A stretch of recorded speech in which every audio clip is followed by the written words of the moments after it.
आदिकादिक पौष नवरात्रि में हम शंकर की, हम जगत जननी जगदम्बा की जब स्थापना करते हैं, या हम नूतन घर का प्रवेश करते हैं, या गणेश जी की स्थापना करते हैं, या कोई दुकान को प्रवेश करते हैं, या कोई शुभ कार्य करने के लिए अग्रण्य होते हैं, तो हम कलश की स्थापना क्यों करते हैं? आज शिव महापुराण में शुरुआत में अपन शिव और पार्वती की यही संवाद को लेकर चलते हैं।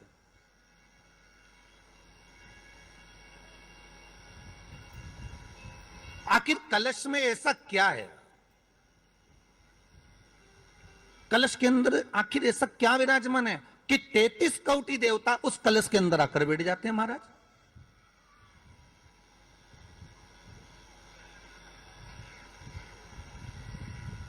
आप कोई यज्ञ करने जा रहे हो, आप कोई पोथी पुराण करने जा रहे हो, आप कोई अच्छा कार्य करने जा रहे हो, तो ब्राह्मण देवता कह देते कलश की स्थापना होगी, कलश की शोभा यात्रा निकलेगी, कलश यात्रा निकलेगी, कलश विराजमान होगा। और आज हर की पौड़ी पर, प्रयागराज में या उज्जैनी में, नासिक में जो बड़े बड़े कुंभ के मेले होते, कुंभ का मतलब भी तो कलश से होता, उसकी महत्वता क्यों है? उस कुंभ की, उस घड़े की महत्वता कहां से प्रकट हो गई?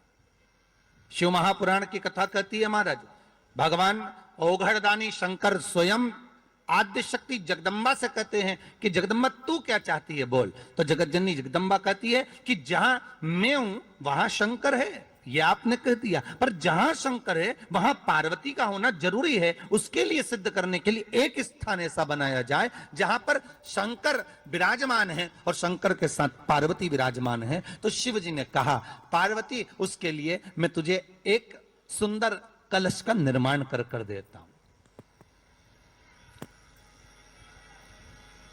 दुनिया का रचनाकार, दुनिया की रचना करने वाले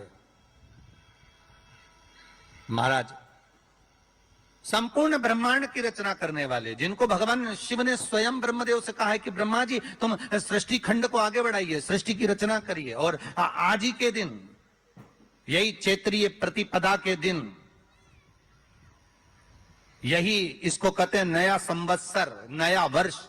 हिंदू धर्म में क्यों कहा जाता है? आज ही के दिन ब्रह्मा जी ने महाराज सृष्टि की रचना करना प्रारंभ करा था। आज ही के दिन भगवान शिव और ब्रह्मा का संवाद हुआ था। सीधे भगवान शंकर ब्रह्मदेव के पास जाकर बोले थे, हे ब्रह्मदेव आप सृष्टि की रचना करिए। तो ब्रह्मा जी ने पूछा था, सारे नक्षत्र आपने बनाए, सारे दिन आपने बनाए, सारी घड़ियां आपने बनाई, सारा पल आपने बनाया, मनुष्य की श्वास गिनती, काउंटिंग, अर्थात मनुष्य के शरीर की रोमावली, ये सब आपने निश्चित करी है।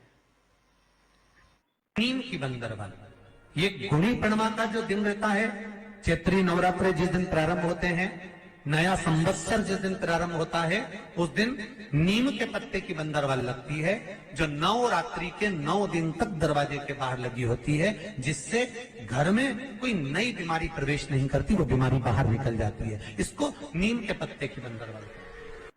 मैं बेटा बेटियों से कहूंगा, नवयुवक बच्चों से कहूंगा, अगर आप कंपटीशन एग्जाम में बैठ रहे हो, अपनी पूरी मेहनत करो, पूरा परिश्रम करो, रात दिन एक करो और लगे रहो। और 9 दिन तक नवरात्रि में 9 लाल फूल की 9 पंखड़ियां या 9 कोई भी चावल लाल कलर में कर कुंकू में कर अगर मां जगत जननी के मंदिर में नहीं जा सकते, मां भीड़ रहे, तो शिवलिंग की जो जलाधारी है, जहां पानी गोल घूमता है, इस जलाधारी पर कहीं पर भी नवरात्रे में 9 दिन तक या तो लाल फूल की पंखड़ी 9 या 9 चावल के दाने लाल कलर कर कुंकू में, लाल चंदन में उस स्थान पर चढ़ाना प्रारंभ करो। 9 दिन के बाद तुम्हें 15 दिन और निकलेंगे, उसके बाद तुम्हें खुद लगेगा कि तुम्हारी जॉब, तुम्हारी नौकरी तुम्हारा बाबा ने लगाया है। नवरात्रि में जितनी शंकर की आराधना कर सकते हो उतनी करो। शंकर की आराधना करने से नवरात्रि में शक्ति का बल बढ़ता, शक्ति का। क्यों गुरुजी नवरात्र में शंकर जी की आराधना क्यों करना चाहिए? हमने कहा अगर माता रानी से जो मांगना है तुम्हें, अगर तुमने नवरात्रे में शिव जी की आराधना करिए, शंकर की कथा सुनिए, शंकर की आराधना करिए, शिव स्तुति करिए, शंकर को एक लोटा जल चढ़ाया, मां आद्य शक्ति तुम्हारे पर कृपा करेगी। क्यों? क्योंकि जिस जिस स्थान पर शिवलिंग रखा होता है और जो हस्त कमल है वो माँ पार्वती जगत जननी दुर्गा भवानी है। जब हम जल चढ़ाते हैं माँ आद्य शक्ति अम्बा जगदम्बा 64 योगिनियों पर वो जल चढ़ जाता है और जगत जननी नवरात्र में प्रसन्न हो जाती है। वो जल की इतनी महत्वता है। आद्य शक्ति को प्रसन्न करना है, नवरात्र में शिव जी को जल चढ़ा। अब कई लोग ऐसे होते हैं, हम नवरात्रि आई है माता रानी को भज रहे हैं, जगत जननी दुर्गा भवानी को भज रहे हैं, पर शिव जी के मंदिर तक नहीं जा रहे, समय नहीं मिल रहा मंदिर जाने का, क्योंकि माता जी के मंदिर जाते हैं, माता जी को प्रणाम। अरे उस शंकर को पहले भजो, सुबह उठते से ही पहला एक लोटा जल शिव को, क्योंकि उसी के माँ जगत जननी हस्तकमल पर जल जाना जरूरी है। शंकर का चढ़ा वो हमें फल प्रदान करे, सुख दे, आनंद का।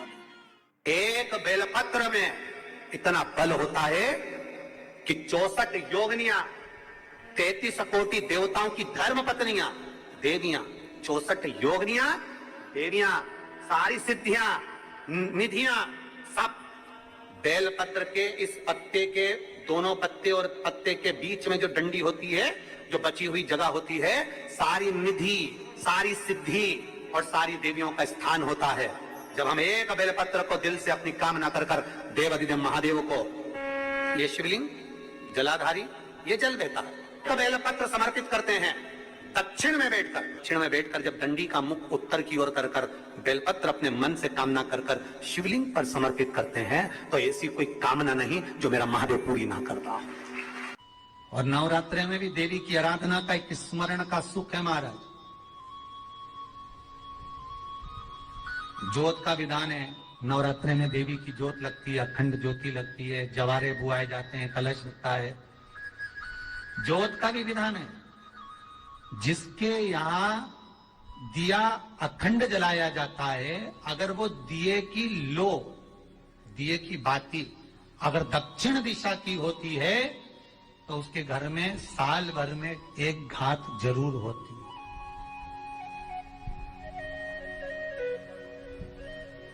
जो दिया अखंड जलता है उसकी बाती का मुख दक्षिण का नहीं होना चाहिए। अगर आपने देवी भागवत का स्मरण करा हो, देवी भागवत को अगर सुना हो, तो देवी भागवत में स्पष्ट किया गया कि पूर्व की ओर मुख करा हुआ दिया, अर्थात पूर्व की ओर ज्योत जो जलाई जाती है वो संपदा की वृद्धि करती है। पश्चिम की ओर मुख कर कर जो ज्योत लगाई जाती है महाराज, वो बेबहू को देती है। और उत्तर की ओर जो मुख कर कर ज्योत जलाई जाती है, उत्तर की ओर जो ज्योत का मुख रहता है वो आयु की वृद्धि करती है, घर में अकाल मौत को रोकती है।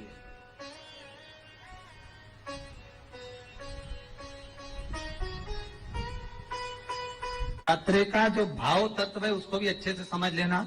दक्षिण की ओर ज्योत ना लगाएं, अगर आपको लगाना है पूरब की लगाएं, पश्चिम की लगाएं या उत्तर की लगाएं। और जितने दिन महारानी जगदम्बा जगतधात्री दुर्गा भवानी, अब की बार माताजी घोड़े पर आई है, हर बार देवी बदल बदल के आती है, इस बार जो नवरात्रे आए वो घोड़े के आए।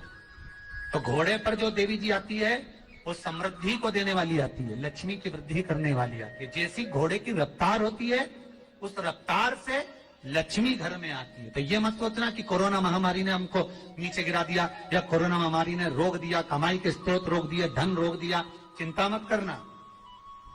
मेरी माँ जगत जननी दुर्गा भवानी अब की बार घोड़े पर आई है, साल भर में इतना धन दे देगी कि आपने पीछे के 4 साल में नहीं कमाया होगा, इतनी मेरी माँ भंडार भर देगी। ये घोड़े पर आई है, कोई साधारण नहीं हो सकता।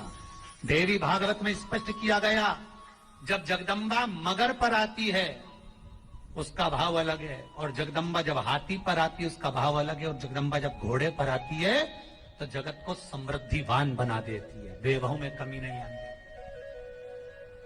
अभी भले दुनिया के लोग अभी रोते हैं कि पैसा नहीं आ रहा, कोरोना महामारी ने सब तोड़ दिया, रोक दिया, पर चिंता ना करना, मेरी माँ अगर घोड़े पर आई है तो उसका सुख आपको जरूर मिलेगा। एक जरासी मिट्टी की दुकान भी अगर आप खोल कर बैठेंगे तो चांदी और सोना के बराबर कमाएंगे, इतना धन देगी वो माँ, साधारण नहीं है मेरी माता। तात्विक सुख का आनंद देने वाली, लाभ तत्व प्रदान करने। और नवरात्रि में भी अगर आपकी कोई कामना है, आपकी अगर इच्छा है, आपका मन है, तो जगत जननी की आराधना करो। पति और पत्नी में अगर क्लेश है तो जगदम्बा के मंदिर में मक्खन चढ़ाओ, प्रेम बढ़ जाएगा। आपको लगता है कि पति कोई अन्य स्त्री से लगा हुआ है या परिवार टूट रहा है, तलाक तक पहुंच गया है, तो माता के मंदिर में आप ध्वजा लगवाइए, उस ध्वजा पर मक्खन लगाकर लगवाइए, आपको लाभ मिलेगा। महाराज, यदि आपको लगता है कि बच्चे बहुत ज्यादा अपशब्द बोल रहे हैं, मुंह चला रहे हैं और प्रेम नहीं रख रहे, तो माता के मंदिर में लाल पुष्प, लाल चंदन और लाल चूड़ी मां को समर्पित करिए, प्रेम बढ़ेगा। बच्चा कभी आप जी से कम नहीं बोलेगा, प्रेम की भाषा निकलेगी मुंह से। मां जगतजननी की आराधना, जगदम्बा की उपासना। नवरात्रि में 9 दिन में से कोई एक दिन ऐसा ले लो जिस दिन कन्याओं का भोजन कराओ, साथ में उनको लाल चुनरी ओढ़ाओ या कोई लाल वस्त्र, लाल पूजन की सामग्री उनको दो, सुख मिलेगा, आनंद है। केवल नवरात्रे व्रत करने से पूर्ण नहीं होते, केवल नवरात्रे 9 दिन तक भूखे रहने से पूर्ण नहीं होते, केवल नवरात्रे नवरात्रि तक जागने से पूर्ण नहीं होते, केवल नवरात्रे घर में ज्योत जलाने से पूर्ण नहीं होते, केवल नवरात्रे 9 दिन तक जवारे बोने से पूर्ण नहीं होते, केवल नवरात्रे 9 दिन तक कलश स्थापना से पूर्ण नहीं होते। नवरात्रे पूर्ण जब माने जाते हैं जब आप घर में रहने वाली नारी का आदर करना प्रारंभ कर दो। प्रत्येक कन्या में, प्रत्येक बच्ची में तुम्हें मां जगत जननी का स्वरूप नजर आने लगे और आप स्त्री को सम्मान देने लगे, आदर करने लगे, तो समझना कि नवरात्रि सिद्ध हो गए, नवरात्रि में आपकी साधना सिद्ध हो गई। क्यों बोते हैं? उसको बोने का कारण क्या है? केवल कोई कहे कि हम ठाकुर जी को भजते हैं, भगवान कृष्ण को भजते हैं, कोई कहे हम तिरुपति बालाजी को, नारायण को भजते हैं, कोई कहता है कि हम हरि विठल को, पांडुरंगा को भजते हैं, हमारे यहाँ हम इनको भजते हैं तो जवारे नहीं बोते। ना ना, पुष्टि मार्गी है, ठाकुर जी की सेवा करने वाला है, उसके यहाँ भी ये 9 दिन जवारे बोए जाते हैं। रामानुज संप्रदाय से जुड़ा हुआ है, नारायण की पूजन कर रहा है, उसके घर में भी जवारे बोए जाते हैं। पांडुरंगा हरि विठल की उपासना कर रहा है, उसके घर में भी जवारे बोए जाते हैं। जवारे का महत्व हमारे यहाँ शास्त्र कहता है। क्या महत्व है उसका, क्या फल है उसका? महाराज, जब देवी माता ने दुर्गा भवानी को पंचायत में बुलाया गया, शिव पंचायत में मां दुर्गा बैठी हुई है, और शिव पंचायत में जब दुर्गा भवानी बैठी, उपद्रवियों ने उपद्रव मचाया, अहंकारियों ने अहंकार मचाया, असुरों ने, राक्षसों ने हाहाकार मचाना प्रारंभ करा। तब उस समय पर देवाधिदेव महादेव माता पार्वती को देखकर, दुर्गा भवानी को देखकर मुस्कुरा रहे थे। केवल शिव मुस्कुरा रहे हैं, पार्वती को देखकर, दुर्गा भवानी को देखकर, मां जगत जननी को देखकर केवल मुस्कुरा रहे हैं। तब देवता सूर्य नारायण ने भगवान शिव जी को देखकर हाथ जोड़कर प्रार्थना करी। भास्कर देव बोले, सूर्य नारायण बोले, बाबा मेरे मन के संशय को मिटा दीजिए। शिव जी ने पूछा, क्या काम है? बोलो, क्या चाहते हो? शंकर भगवान से सूर्य देव, भास्कर देव कहते हैं, प्रभु आपके मुस्कुराने का कारण क्या? भारत की भूमि पर जितनी जगह पर भी आप लोग कथा सुन रहे हो, आस्था चैनल पर, फेसबुक, यूट्यूब पर जितने लोग कथा सुन रहे हो, बड़े ध्यान से सुनना कि जवारे क्यों बोए जाते हैं। नवरात्रि में जवारे की महत्वता क्यों होती है, क्यों बोया जाता है, मिट्टी में गेहूं डालकर क्यों उत्पन्न किया जाता है, उसकी महत्वता क्या है? सूर्य नारायण पूछ रहे हैं भगवान देवाधिदेव महादेव से, आप दुर्गा भवानी को देखकर मुस्कुराए, आप हंसे हैं, आपके चेहरे पर प्रसन्नता आई है, कारण क्या? और महाराज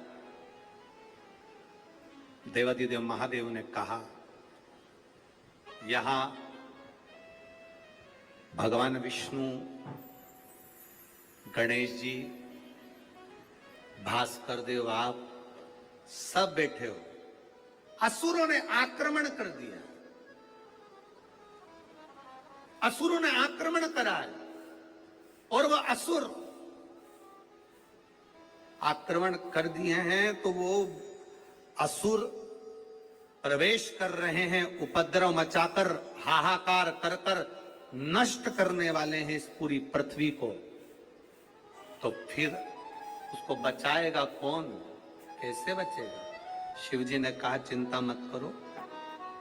दुर्गा ने अपने केश का स्मरण किया, एक केश को माता पार्वती जी ने अपने हाथों से छुआ, छूते ही एक कुंड में सुंदर जवारे उत्पन्न हुए हैं। जब तक वो जवारे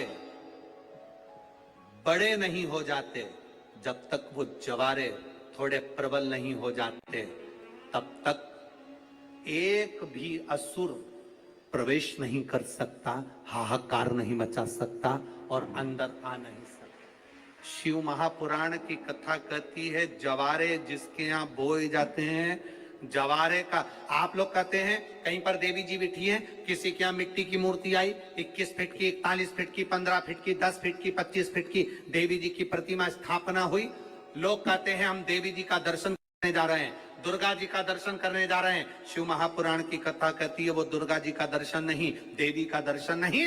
नवरात्रे में जहां जवारे बोए जाते हैं वहां मात्र आप पांव रखते हैं तो अपने घर में से क्लेश दूर हट जाता है, अहंकार दूर हट जाता है, अभिमतता दूर हट जाती है, तकलीफें दूर हट जाती है। जिसके घर में जवारे बोए जाते हैं वहां से अहंकार, काम, लोभ, आसक्ति, वासना, तृष्णा और दुख, तकलीफें दूर हट जाती है। तो जवारे का मूल का तत्व आनंद, सुख। महाराज उसको समझने वाला समझ सकता। अष्टमी के दिन कन्याओं का भोजन कराओ या नवमी के दिन कन्याओं का भोजन कराओ, पर देवी भागवत तो कहती है, देवी भागवत तो वर्णन करती है कि पहले नवरात्रे से लेकर, पहले नवरात्रे से लेकर नौमी तिथि तक जितने दिन देवी के होते हैं, प्रत्येक दिन में आप किसी भी दिन कन्याओं का भोजन करा सकते हो, पहली रात्रि से लेकर, पहला दिन से लेकर।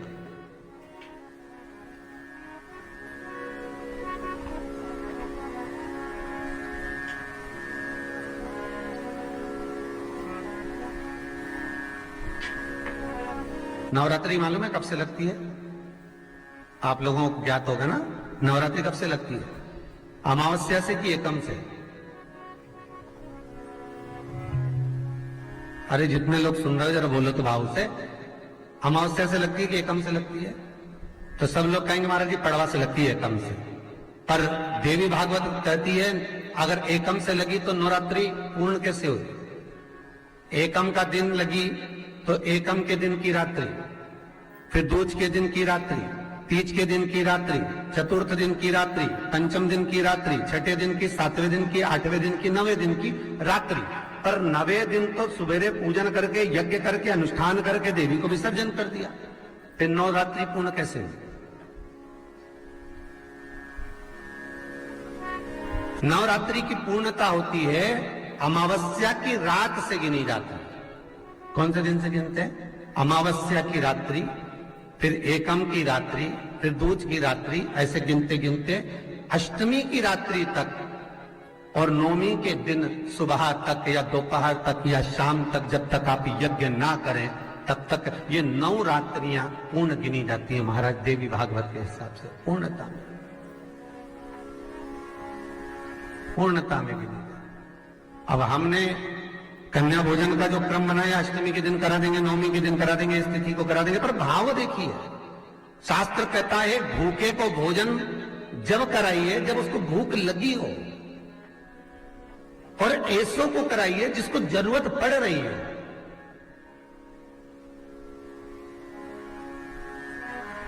एक नवरात्रि में जो पंचमी तिथि होती है, नवरात्रि की जो पंचमी तिथि है, उस पंचमी तिथि के दिन अशोक सुंदरी का जो स्थान होता है उसको समझिएगा थोड़ा सा। जैसे ये शिवलिंग है और ये जलाधारी है भगवान शंकर की। ये शिवलिंग, ये जलाधारी, और जलाधारी में जो जल बहता है उसमें बीच में जो मोटी सी लाइन रहती है वो अशोक सुंदरी होती है। जैसे कई बेटे हैं, बेटियां हैं, कोई व्यक्ति व्यापार चालू कर रहा है, कोई व्यक्ति अपना नया भवन निर्माण कर रहा है, नए भवन में जा रहा है, या कुछ अच्छी दुकान खोलना चाह रहा है, कोई अपने लक्ष्य पर पहुंचना चाहता है और पहुंच नहीं पा रहा। तो जो शारदीय नवरात्रे आते हैं, इस शारदीय नवरात्रे में जो मां आद्य शक्ति की पूजन की जो पंचमी तिथि होती है, इस पंचमी तिथि पर अशोक सुंदरी वाली जगह पर, जो अशोक सुंदरी का स्थान है, वहां पर लाल पुष्प एक समर्पित करें। जो जलाधारी है, मां पार्वती, जगत जननी, जगदम्बा, अम्बा, भवानी मैया दुर्गा का हस्त कमल, इस पर 7 जगह पर कहीं पर भी लाल चंदन की बिंदी 7 स्थान पर कहीं पर भी रख दें, और 1 लोटा जल शिव जी को पंचमी के दिन, नवरात्रि की, शारदीय नवरात्रि की पंचमी के दिन कामना करते हुए उत्तर की ओर मुख कर कर, अर्थात यहां बैठते हुए शिव जी पर जल चढ़ाना प्रारंभ करें और अपने मन की कामना कहकर बाबा के पास में जो लाल पुष्प समर्पित करा है, उस पुष्प को अशोक सुंदरी वाली जगह से वापिस लेकर आ जाए। जिस लक्ष्य को आप पाना चाहते हो, अच्छी पढ़ाई कर रहे हो, खूब अध्ययन कर रहे हो, खूब मेहनत कर रहे हो, खूब पढ़ो, कोई दुकान खोल रहे हो, व्यापार चालू कर रहे हो, कोई नया कार्य चालू कर रहे हो, उस पुष्प को अपने स्पर्श कर कर या उस पुष्प का दर्शन कर कर आप एक बार जाकर देखो, आपको उस मंजिल तक मां आद्य शक्ति दुर्गा भवानी शिव पहुंचा कर शंकर। और एक निवेदन करूं आप लोगों से कि बन सके दुर्गा सप्तशती का पाठ अगर करते हो या दुर्गा सप्तशती को आप पढ़ते हो तो हिंदी का उसमें नीचे लेख आते रहते हैं, बहुत सारे वर्णन आते हैं, उसका भी पढ़ेंगे तो उसमें बहुत सारी बातें आपको बहुत अच्छी अच्छी, देवी भागवत में, दुर्गा सप्तशती में, इनमें बहुत सुंदर सुंदर कल्याण का, यदि गीता परिषद गोरखपुर से जो कल्याण निकलती है, उस कल्याण का यदि देवी अंक अगर आप पढ़ेंगे माता दुर्गा भवानी पर, बड़ा सुंदर, उसमें भी बहुत सी चीजें हैं, मां आद्य शक्ति की आराधना की, साधना की, पूजन की पद्धति बहुत सुंदर, उसका ध्यान करें। शिव से कुछ, अगर भगवान शंकर की हम आराधना कर रहे हैं, भगवान शंकर से अगर हम कुछ पाना चाह रहे हैं, तो भगवान शिव की सबसे पहले उससे साधना करो, शिव को पहले अपना बनाओ।